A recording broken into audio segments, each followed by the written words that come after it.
நான் அடுத்து வர மணித்துறையில் நான் உங்ககிட்ட பேசுகிறேன். காலையில் ஃப்ரெஷ்ஷாக வந்துருக்கீங்க, அதனால் உங்களுக்கு ஃப்ரெஷ்ஷாக சேவிங்ஸ் டிப்ஸும் கொண்டு போன்றது. எல்லோருக்கும் வணக்கம். முதல்ல எல்லாருக்கிட்டையும் மன்னிப்பு கேட்டுக்கிறேன். திடீர்னு ஒரு லாங் டிஸ்டன்ஸ் 200 கிலோமீட்டர்லேருந்து வர்றது, வரும் பார்த்தீங்கன்னா தான் வந்துக்கினே இருக்குது. ராமானுஜர் கூட மாதிரி அதுவும் நீண்டு பெருசுங்க இருக்கு. ஸோ ராமானுஜர் அஸ்ட்ராலஜி இந்த படிப்பகத்தில் பயிலக்கூடிய இப்போ அனைவருக்கும் நல்ல வாழ்த்துக்கள். வாழ்த்துல அதுன்னா நல்ல வாழ்த்துக்கள்னா, இப்போ நாங்கள்லாம் மேடையில் உட்கார்ந்துருக்கிறதோட நீங்களும் எல்லா அரங்கத்திலும் எல்லா இடத்திலையும் முக்கிய விருந்தினர்களாக எல்லாரும் வர வேண்டும் என்று எல்லா வல்ல இறைவனை வேண்டி எனக்கு இந்த வாய்ப்பு அளித்த ஐயா கருணாநிதி ஐயா அவர்களுக்கு முதலில் நன்றி.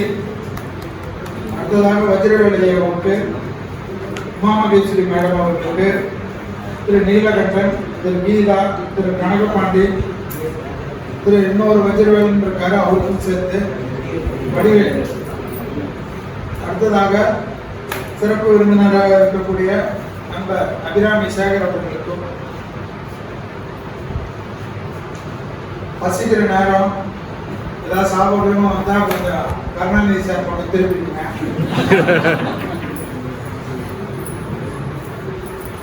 ஜோதிடத்துல இது ரொம்ப நாள் சொன்னார் ஐயா, 10 வருஷம் ஆச்சு உங்களை வந்து பார்த்து.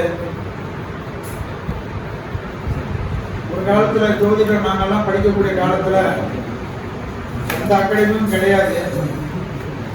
குருவுடைய வீட்டுல போய் குரு பார்வை கிடைச்சா ஜோசியம் கிடைக்கும், இல்லைன்னா ஜோசியெல்லாம் கிடைக்காது. அந்த மாதிரி காலத்துல இப்போ நவீன காலத்துல ஆன்லைன் ஜோதிடத்துல இருந்து பல விதமான ஜோதிடம்லாம் வந்துருச்சு.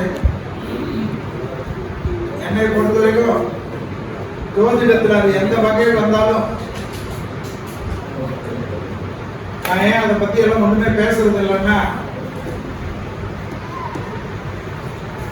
ஜோசியர்கள்னாவே ஒரு காலத்துல கேவலமா இருந்த காலத்துல இப்ப எந்த வகை ஜோசியர் வந்தாலும் மக்கள் தேடி போகக்கூடிய காலத்துல நம்ம மக்கள் வந்திருக்காங்கல்ல, அதுவே ஜோதிடத்துக்கு கிடைத்த பெரிய வெற்றியாக தான் நான் பார்க்கிறேன்.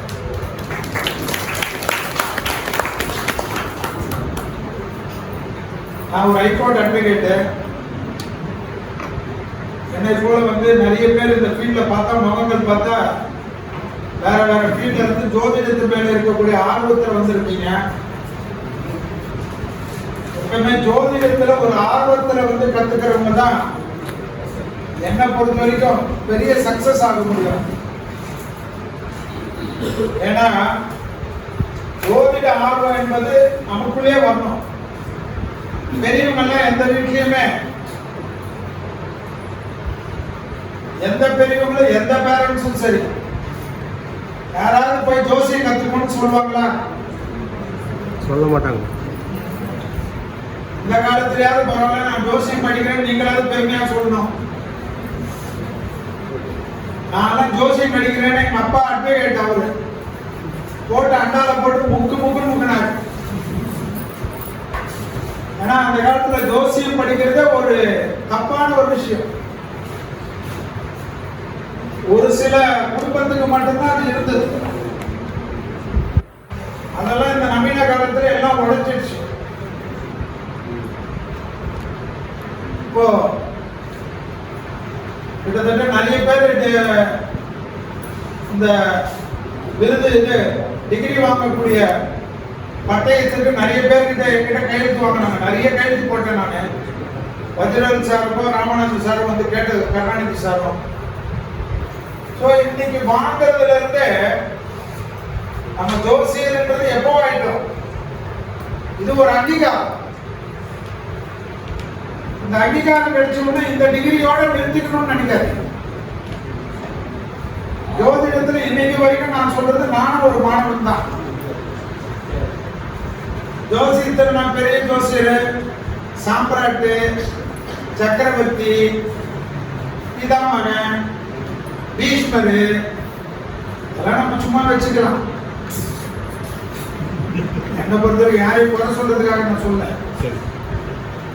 ஜோதிடத்தை பொறுத்தவரைக்கும் நம்ம எல்லாரும் மாணவர்கள் நினைச்சாதான் நம்ம நல்லா இருக்கும். ஒரு நாள் ஒரு விஷயம். 10,000 ஜாதகம் மேல நாங்க பார்த்திருப்போம். ஆனா டெய்லி ஒரு விஷயம் வந்து புதுசா இருக்கு. ஜோதிடத்துல என்னன்னா, ஜோசியரா இருக்கக்கூடிய நம்ம வந்து date of birth, time of birth, place of birth, longitude லாங்கிடியூட்லாம் தெரியலன்னா கூகுள்ல பார்த்து எடுத்து அவங்க எடுத்து வர ஜாதகத்தை ஃபர்ஸ்ட் வாங்கிட்டாங்க. இது பேசிக். நீங்க போடணும். நீங்க திருக்கணிதம் ஃபாலோ பண்றீங்கன்னா திருக்கணிதத்துல தான் நிக்கணும். இல்ல நான் வாக்கியம் ஃபாலோ பண்றேன்னா வாக்கியத்திலே இருக்கும். பொருத்தம் பார்க்கறச்ச வாக்கியத்துல ஒரு ஜாதகத்தையும் திருக்கணிதத்துல ஒரு ஜாதகத்தையும் பார்த்தீங்கன்னா நம்ம மாட்டிக்கலாம். ஏதாவது ஒண்ணுத்துல ஸ்டடியா இருக்கும். ஒரு பஞ்சாங்கம் பொது பலனுக்கு வேணும்னா வாக்கியத்தை வச்சுக்கோங்க. தனிப்பட்ட ஜாதகத்துக்கு இன்னைக்கு எல்லாரும் திருக்கணிதம் தான் வச்சுக்கோங்க. எல்லா ஃபீல்டும் நமக்கு வரும்னு நினைக்காது. கருணாநிதி சார் ஒரு ஆசிரியராக இருக்கிறாருன்னா நானும் வந்து ஆசிரியராக இருக்கணும்னு நினைச்சேன்னா பைத்தியம். ஒவ்வொருத்தருக்கு தான் அந்த கலை வரும். நிறைய பேர் என்னன்னா ஃபர்ஸ்ட் ஒரு ஜோதிடர்கள் ஆனவங்க டெய்லி ஒரு 1/2 hour நம்ம வீட்டுல எங்க கண்ணாடி இருந்தாலும் அங்க நின்று தனியா பஞ்சாயத்தை பார்த்து டெய்லி பலன் நீங்களே சொல்லிக்கணும். சரியாலாம் வராது. ஆனா கண்ணாடி நம்மளை பார்த்து திட்டாது இல்ல. பிராக்டிஸ் பண்ணணும். என்னை பொறுத்த வரைக்கும் இப்ப நிறைய ஆப்பர்ச்சுனிட்டி சுத்தி பார்த்தா எல்லாமே யூடியூப் சேனலோட தான் சுத்துறாங்க. டெய்லி பலன், வார பலன், மாத பலன், மத்திய பலன், எல்லா பலனுக்கும் ஆள் வேணும். செல்வியப்ப எத்தனை சேனல்ல இருக்க முடியும்? இங்க வந்திருக்கிற மத்த ஜோதிடர்கள் எவ்வளவு நாள் எத்தனை சேனல்ல இருக்க முடியும்? நமக்கு பறந்து விரிந்து ஆப்பர்ச்சுனிட்டி இருக்கு. நீங்க பிராக்டிஸ் பண்ணாதான் எல்லாரும் மாதிரி பேச முடியும். எடுத்த உடனே வராது. டேட் சொல்றதுக்கு மாறும், கிழமை சொல்றதுக்கு மாறும், நட்சத்திரம் சொல்றதுக்கு மாறும், எல்லாமே மாறும். பயம் இருக்கும்ல உள்ளுக்குள்ள. இந்த பயத்தை ஒதுக்கிறதுக்கு எப்படின்னா நம்ம தான் பிராக்டிஸ் பண்ணணும். ஃபர்ஸ்ட் ஃப்ரெண்ட்ஸுக்கு ஜாதகம் பாருங்க. சொந்தக்காரங்களுக்கெல்லாம் ஜெனரலா ஜாதகம் பாருங்க. கொஞ்சம் கொஞ்சமா ஆரம்பிக்கும். தப்பு தப்பா வந்தாலும் அவங்களே சொன்னாலும் அப்ப நம்ம எங்க தப்பு பண்றோம்னு கணக்கு போடும். படிச்சதே வச்சு இப்படிதான் இருக்கும்னு ஒரு ஐடியா போகாது. படிச்சது வேற, பிராக்டிக்கல் வேற, பலன் சொல்றது வேற.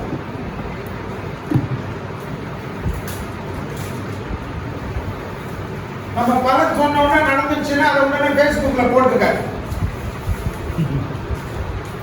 நான் சொன்னேன் இவருக்கு இந்த குழந்தை பிறந்தது. நம்மளை பத்தி நம்ம சொல்ல முடியாது. நம்மளை பத்தி வர கிளைண்ட் சொல்லணும்.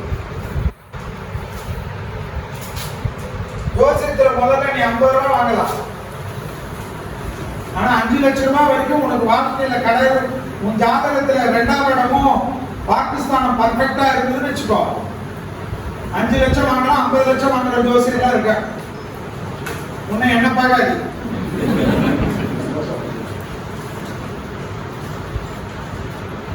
ஜோதிடத்துல எவ்வளவு சம்பாதிச்சாலும் ஒரு 10% கொஞ்சம் நல்லது பண்ணணும்னு நினைச்சு வந்த உடனே அவன் ஏழையோ பணக்காரனோ அவன் பேக்கெட்டை பார்க்காது. சிலவங்க ஜோதிட பலன்லாம் சொல்லிட்ட பிறகு கூட ஐயா நீ கேட்ட ஃபீஸ்ல எனக்கு இவ்வளவு இல்லை, இவ்வளவுதான் இருக்கணுமா, உடனே திட்டாது. சரி சந்தோஷம், நீ நல்லா ஆயிட்ட பிறகு வந்து மீதி கொடுன்னு சொல்லி அனுப்புவோம். ஜோசியத்துல சாபம் விடுறது ஜோதிடர்களுக்கு வேலை வர. ஃபர்ஸ்ட் ஜோதிடத்துல பேஸ்புக் வச்சிருந்தாலும் ஜோசியம் இல்லாத வேற சப்ஜெக்ட மட்டும் போடுது. ஒரு ஜோதிடர் ஏதாவது ஒரு கருத்து சொன்ன உடனே அதுக்கு பதில் போட்டு உட்கார்ந்து இருக்காரு. ஜோதிடத்துல பெரிய பிரச்சனைனா நமக்குள்ளேயே காட்டி கொடுக்கிறது, நம்மளே திட்டிட்டு இருக்கிறது தான் இப்போ தமிழ்நாட்டில் ட்ரெண்டிங். ஜோதிடமும் பைனான்ஸருக்கும் பொறாமையா இருக்கக்கூடாது. பைனான்ஸருக்கு பணம் கொடுத்தானா அவன் நல்லா இருக்கணும்னு இவன் வேண்டுவான். பணம் கொடுத்தவன் இவன் நாசமா போகணும்னு வேணா அவனுக்கு பணம் வருமா? அதே போல ஜோதிடனும் நம்ம கிட்ட வரவங்க நல்லா இருக்கணும் வேண்டக்கூடிய உலகத்துல யாருன்னா ரெண்டாவது தான் ஜோதிடம் தான்.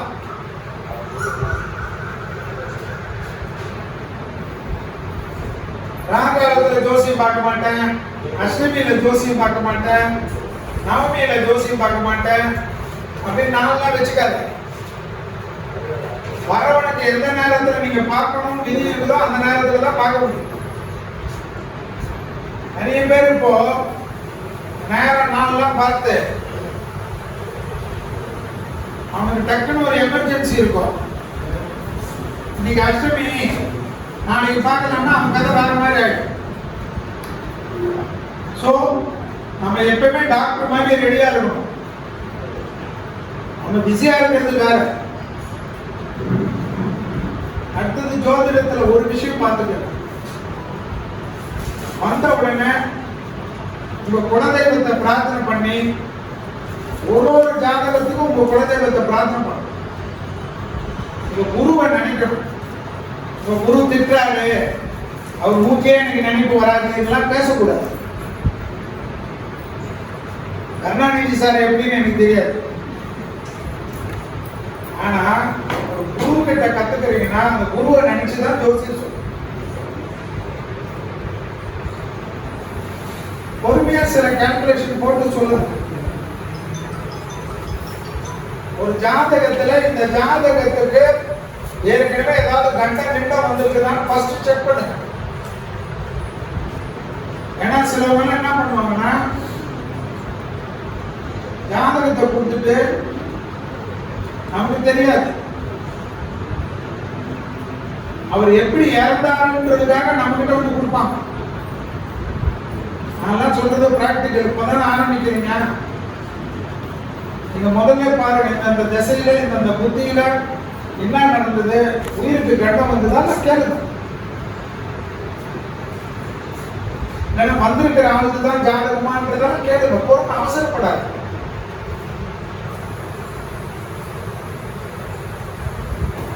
அடுத்தது இன்னொரு விஷயம் என்னன்னா, நமக்கு எவ்வளவு பலன் நமக்கு பழிச்சுக்கிட்டே இருந்தாலும் ரெகுலரா நம்ம தெய்வத்துக்கிட்ட போய் போய் நம்மளுடைய பவரை இன்க்ரீஸ் பண்ணணும். தெய்வ வழிபாடுகளுக்கு மாசத்துக்கு ஒரு 2 நாளாவது 4 நாளாவது ஒதுக்கணும். மந்திர ஜபம் ரெகுலரா கேட்க ஆரம்பிச்சு உங்களுக்கு எந்தெந்த மந்திரம் உங்க சூட்டுக்கு உங்களுக்கு வைப்ரேஷன் ஆகுதா பாருங்க. நிறைய சிஸ்டம்லாம் வரும். ஒவ்வொருத்தர் என் சிஸ்டம் தான் பெருசுக்குவாங்க. என் சிஸ்டத்தை அடிச்சுக்கவே முடியாது. நம்ம கிட்ட வாழ்ந்த பெரிய பெரிய மகரிஷிகள் எல்லாமே அவங்க கொடுத்து போன பொக்கிஷத்தை வச்சு நம்ம காப்பி அடிச்சுக்கிட்டு தான் நம்ம கிட்ட காட்டிட்டு. இது எல்லாமே இங்க இருக்குது. இங்க இருக்கிறத எடுத்துதான் எப்படி சமையல்கார் ஒரு இடத்துல கைப்பக்கம் கொடுத்து பேர் புகழ் வாங்குறாங்களோ அது போல எல்லாத்தையும் எடுத்து நம்ம உப்புமா கிண்டி கொடுத்துட்டு இருக்கோம்.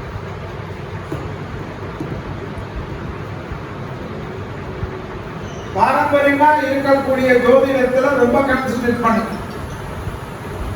ஷார்ட்டா பேர் வரும் சில சிஸ்டம் அது இதுன்றதெல்லாம் கொஞ்ச நாள்ல எல்லாம் போயிடும். 1000 வருஷமா நமக்கு எந்த சிஸ்டம் நிக்குதோ அதுக்கு இம்பார்ட்டன்ஸ் கொடுங்க. பொருத்தங்கள்ல கூட இன்ஸ்டன்டா பொருத்தம் பார்க்கறதோட ஸ்தான பலத்துல இருந்து கிரக தோஷத்துல இருந்து எல்லாத்தையும் பார்த்து யார் வேணும்னா பண்ணட்டும், உங்களுக்கு அதுல என்ன பிடிக்குதுன்றத கரெக்டா பார்த்து பண்ண சொல்லுங்க. இப்ப எல்லாரும் டிப்ளமோ பண்ணது,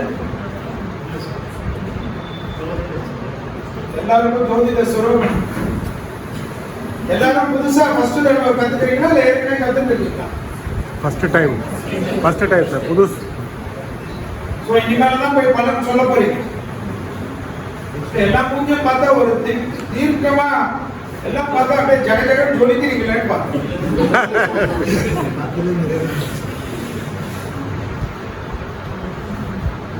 ரொம்ப சந்தோஷமா இருக்குது. மத்தியான நேரத்துல சுகர் இருக்கிற நேரத்துல மனசுக்குள்ள திட்டிட்டு இருப்பீங்க, அது வேற விஷயம். ஆனா இவ்வளவு ஆர்வமா உட்கார்ந்து இருக்கிறதுக்கே ரொம்ப சந்தோஷம். நிறைய நேரம் பேசணும், அதுக்கு நானும் ஐயாவும் சில ஐடியாஸ் பண்ணியிருக்கோம். வரக்கூடிய காலகட்டத்தில் ரெகுலரா உங்களோட டச்சில் இருக்கிறேன்.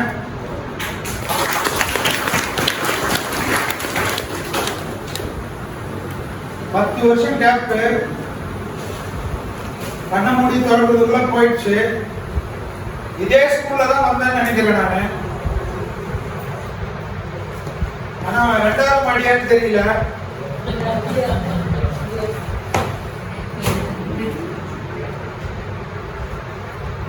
அப்ப இருந்த மாணவர்களான்னு தெரியல எனக்கு.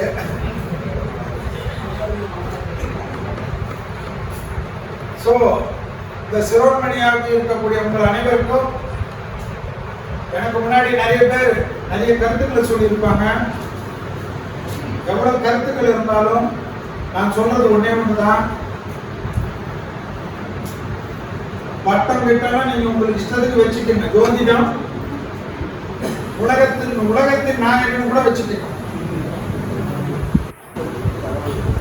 ஆனா ஜோதிடத்துல நீங்க ஒரு மாணவருக்கு ஞாபகம் வச்சுக்கணும். இந்த மாணவனா இருந்து டெய்லி எனக்கு நான் வேண்டிக்கிறதெல்லாம், யார் எந்த புக்கு எழுதினாலும் ஒரு ஜோதிடர் வீட்லயும் நம்ம காலத்துக்குள்ளாக 1000 புக்காவது மினிமம் இருக்கணும், லைப்ரரி இருக்கணும். நான் ஆன்லைன்லயே பார்த்துட்டேன் சார், என்ன டெக்னாலஜி வளர்ந்துச்சு. இருந்தாலும் எப்படி லாயருக்கு கோட் ஆஃப் இதுல ஜட்ஜ்மெண்ட் எல்லாம் எவ்வளவு முக்கியமோ, சில முக்கியம் நம்ம படிக்க முடியாதது கூட இருக்கும். ஆனா வாங்கணும். 10% நல்ல விஷயத்துக்கு பண்ணுங்க, சம்பாதிக்கிறதுல 10% புஸ்தகம் வாங்குறது அப்படிங்க. இந்த வாழ்க்கையில ஒவ்வொரு மாணவனும் ஒவ்வொரு சிராமணியும் கருணாநிதி ஐயாக்கு நன்றி, உமா மேடத்துக்கு நன்றி, மற்ற ஆசிரியர்களாம் நன்றின்னு சொல்லி ஒவ்வொருத்தரும் ஒரு புஸ்தகமாவது வாழ்க்கையில போடணும் வேண்டி. இதெல்லாம் ஏமாயிடுங்க. நாங்கெல்லாம் மேல இருந்த கீழே புடிச்சிட்டோம். அடிபட்டு உதப்பட்டு அவமானப்பட்டு அல்லல்பட்டு எல்லாம் அப்படின்னு கண்ணை மூடி கண்ணை தொடர்புக்குள்ள பாத்தீங்கன்னா குமுதத்துக்கு 30வது வருஷம் ஆயிடுச்சு.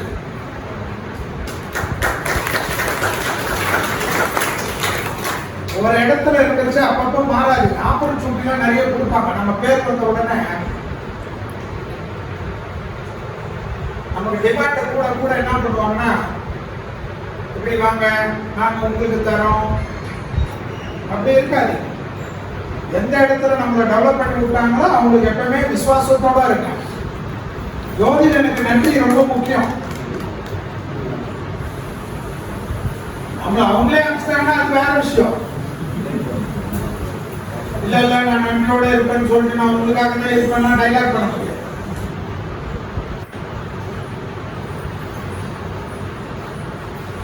யூடியூப் ஆரம்பிக்கிறீங்களோ இல்லையோ தெரியாது எனக்கு. எந்த ஒரு சேனல் ஆப்பர்ச்சுனிட்டி கிடைச்சாலும் நிறைய பேர் வயதானவங்களெல்லாம் இருக்கிறாங்க. ஜோசியத்துக்கு வயதுலாம் இல்லை, வயசெல்லாம் கிடையாது. யங்ஸ்டராக இருந்தாலும் சரி, வயசானவங்களா இருந்தாலும் சரி, ஜோதிடர் தான். தைரியமா பலன் சொல்லுங்க. கொஞ்சம் கொஞ்சமா ஃபீஸ் இன்க்ரீஸ் பண்ணுங்க. அவன் கொடுப்பாங்க, கஸ்டமரே கொடுப்பாங்க.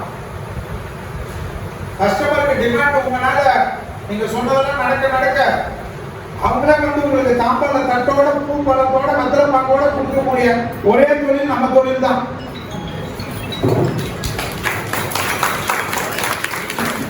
நம்ம தொழில் பெரிய கௌரவமான தொழில்.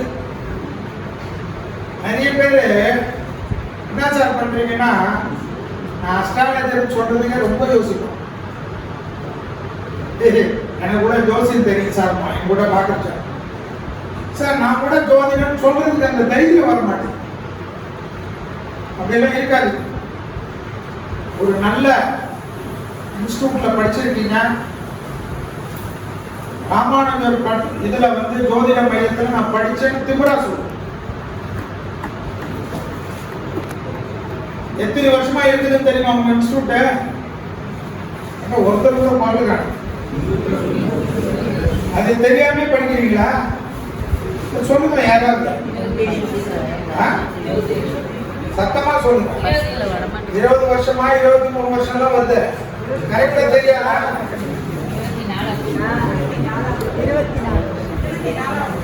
பக்கத்துல எல்லாம் கேட்டீங்க.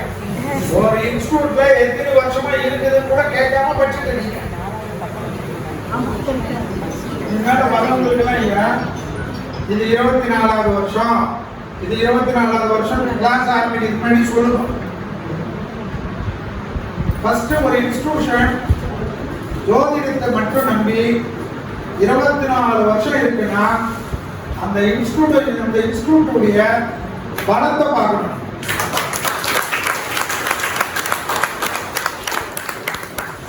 எவ்வளவு கஷ்டப்பட்டு ஸ்டூடெண்டே வராம இருந்து இவ்வளவு வளர்ச்சி ஆகி என்ன நடந்தாலும் நான் கத்த வித்தையே இந்த ஜோசியத்தை கத்து கொடுக்காம போக மாட்டேன்னு நிக்கிற இவங்களை போல ஆளுங்களால தான் நமக்கு ஜோதிடத்துக்கு பெருமை.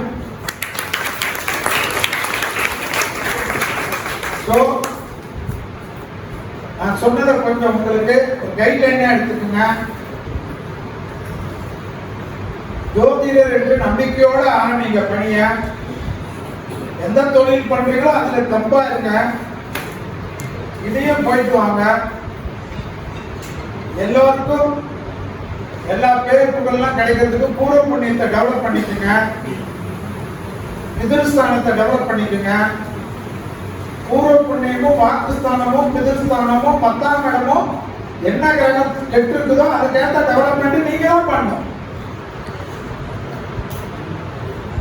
எனக்கு வாக்குஸ்தானம் சரியில்லை நீங்களே சொல்ற ஜோசியத்துக்கு வரும். ஃபர்ஸ்ட் உன் ஜாதகத்தை நல்லா பார்த்துக்கோ. உன் ஜாதகத்துல தேருமா தேராதா, தசாபுத்தி நல்லா இருக்கா, எல்லாம் கரெக்டா பார்த்துக்கோ. அப்புறமா மற்ற ஜோசியரை பத்தி பராமப்படுறத பத்தி யோசிக்கலாம். நம்ம ஜாதகத்திலேயே ஃபியூஸ் ஆயிட்டு அவன் நாசமா போவான் இவன் நாசமா போவான்னு சொன்னா நம்ம தான் நாசமா போவோம். சோ ஜோசியம் பார்த்துட்டு பிறகு ஜோதிட சிராமணி ஆன பிறகு குரு கிட்ட போய் தனியா தட்சணை வச்சு நான் விளக்க வேண்டாம் விளக்க மாட்டேனான்னு பார்த்து இல்ல நமக்கு சரியா வராதுன்னு அவர் சொல்லிட்டாருன்னா வேற ஒரு தொழிலை வச்சுட்டு இது ஆரம்பி. என்ன பொறுத்த வரைக்கும் நம்ம சரியா இல்லைனாலும் சரி பண்றதுதான் தெய்வ பலம். அது யாருக்கு தெரியும்னா ஜோதிடனுக்கு தான் தெரியும்.